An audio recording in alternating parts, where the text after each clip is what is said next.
lot of attention and engagement topics. It's really hard to find something new, but I promise there is something new to talk about, and it's paid engagement strategy.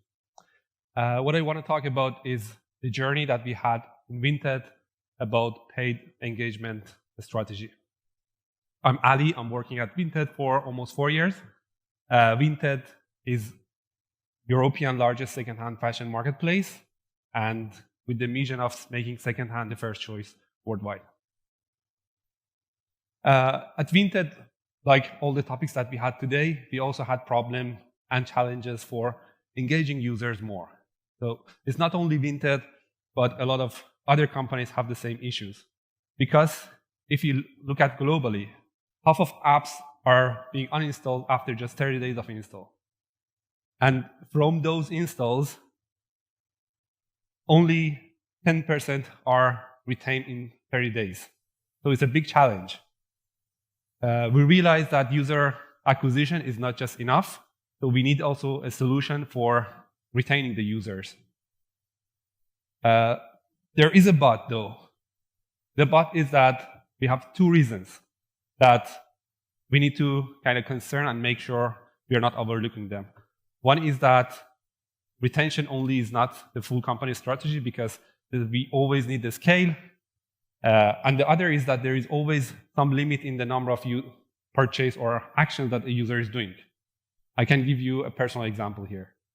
So I recently became a dad, and thank you.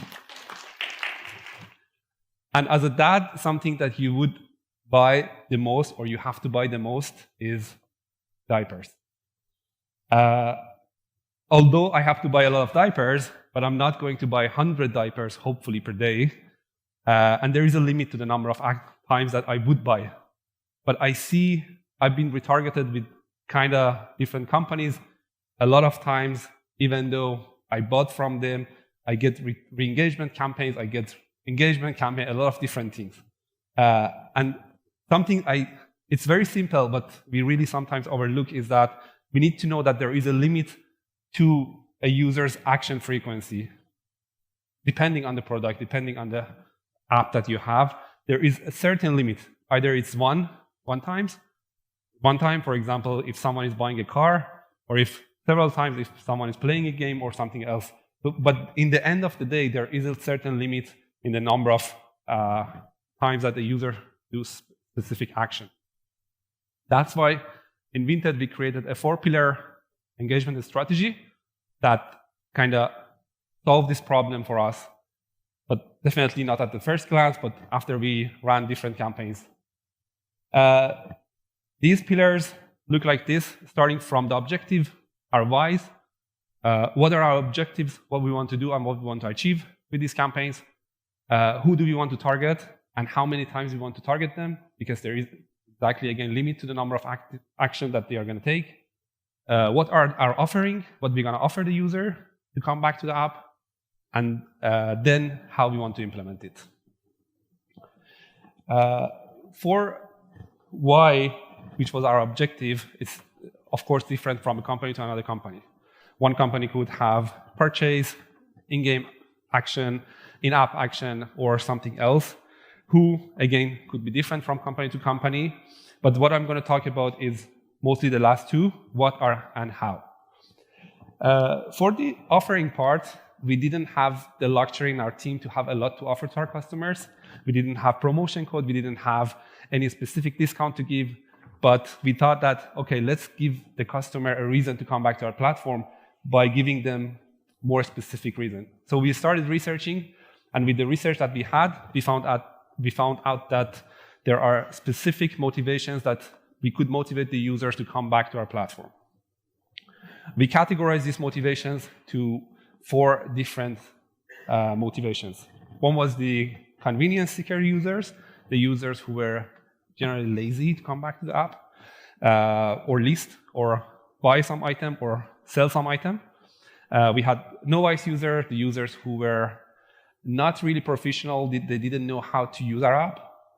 There were some users who were demotivated. They just didn't have any motivation to earn money with our app, to sell second-hand clothes, or they were not motivated enough that they could with selling some second-hand clothes, they can do some good to the environment. And the last one was the users who were just genuinely distracted. They were listing, they were selling some item, they were buying some item, but they just got distracted and they didn't look at their phone again.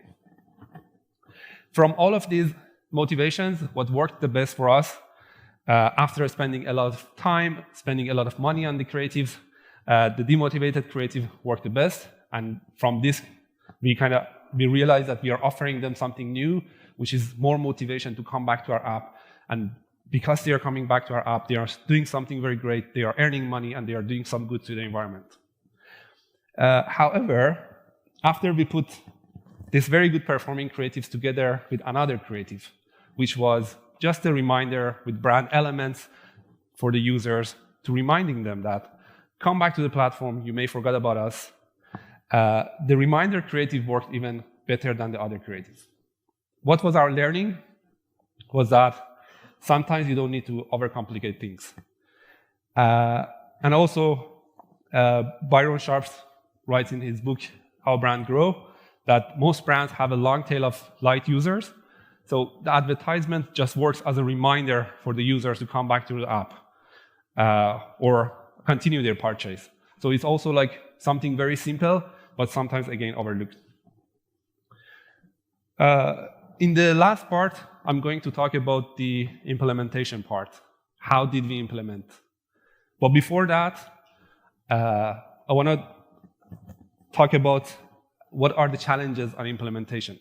So you choose a way to implement, then you implement, you're so happy with the result that you get, and you presenting this result, and the first question comes and say that, but how if you didn't run this campaign?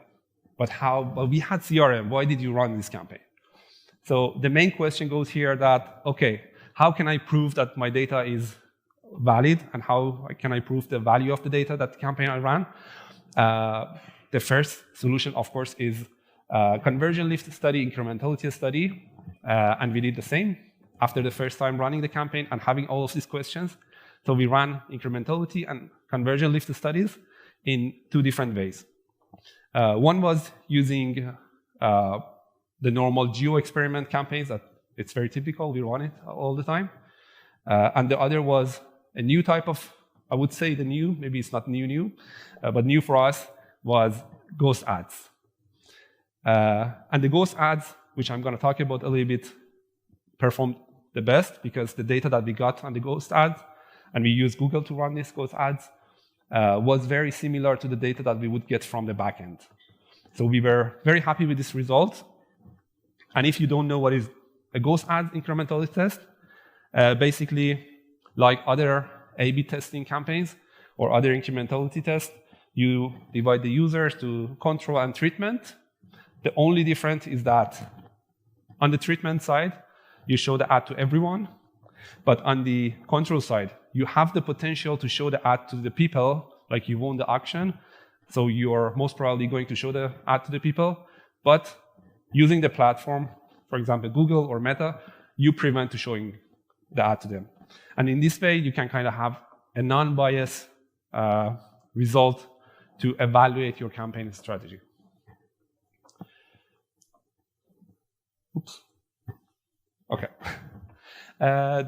One thing that we realized is that once you define your objectives in the circle that we show, in these 4 pillars of the strategy that we had, once you create your objectives and you define your objectives after you're running your first campaign and after you're running the incrementality test, you realize that actually there are other objectives that you never looked into them. So you need to define and redefine your objectives by the time you're running the campaign to make sure you're getting the best out of your engagement campaigns. A sample result I'm going to show you here is that after running a few engagement campaigns, we saw 3% lift in our main KPI. We saw 13% lift in our monetary value, which shows a very good result because you brought back 3% of people more, but at the same time, they had 13% more monetary value, meaning that the retained user had a bit higher value than the normal user. We had 2% increase in session, 4% in login, but also a lot of more different incrementality on different objectives that we never thought about. That's why I'm saying like we have to redefine and define objectives until we find like maybe the main KPI that we've been looking for could translate it into other KPIs. But also we had a lot of challenges in the way. The main challenge, not going to surprise you, iOS. So the iOS challenge was that we tried a lot of different campaigns, a lot of different channels. We tried Google UAC campaigns, we tried Google Performance Max campaigns, we tried Meta, and all of them, we had basically two main issues. One was the scale of the campaign because of the privacy limitation and also the current situation with ATT. The other issue was, okay, even though if we were able to reach out to some of these users, we couldn't track them afterwards because the current Scan 3 and 4 doesn't let you to do so. The other one was the cannibalization, which I didn't see many people talking about this. And it's when you're creating an audience list, and the audience list ages, and it takes like 2 years of different audience lists, a lot of these users are going to uninstall your app. And when they are uninstalling your app, you are still having them in your audience list, and you have a big cannibalization between your user acquisition campaign and your user engagement campaigns because the user ID is still in the audience list. And the last challenge was that how the replication bias, I call it, how you can replicate the same environment that you have in your incrementality and in your lift studies, and you can replicate the same environment in a normal setup, in the BAU setup. This is very challenging because when you are running an incrementality test, you have to spend a lot of money on you want a lot of conversion from a specific KPI that you have, and you need it in a very short time. Combining all this together, it creates a big challenge for you that you create an environment for incrementality test that you cannot, you hardly can have in your business as usual campaigns. I still look for some solutions for these challenges. I'm going to share some key takeaways with you. One is that keep the creative simple, don't overcomplicate it. If you complicate your creatives, then the client also the user has also problem understanding what you want them to do. So keep the creative simple, don't overcomplicate it, is a very big lesson that we learned. Define your objectives, but also be ready to redefine them. You define some objectives, you run the first campaign, you learn a lot that actually there was a lot of different KPIs that you overlooked, but you could have campaigns with those objectives. The other very crucial one was that evaluating in short term, mid-term, depending on the product, on the long term. Because if you just look at the short-term effect of the campaign, you might miss some high-value customers which are doing some action in the long term or mid-term. So you really need to if you're evaluating or the team is evaluating your results, you need to make sure that you're also looking into the mid-term effect of the campaign. And last one was optimizing your campaign for the exact KPI that you're looking for. In the performance world or in the performance campaigns, we hear a lot that we have proxy metrics, let's optimize towards proxy metrics, or let's optimize towards a specific event, the other event would also lift.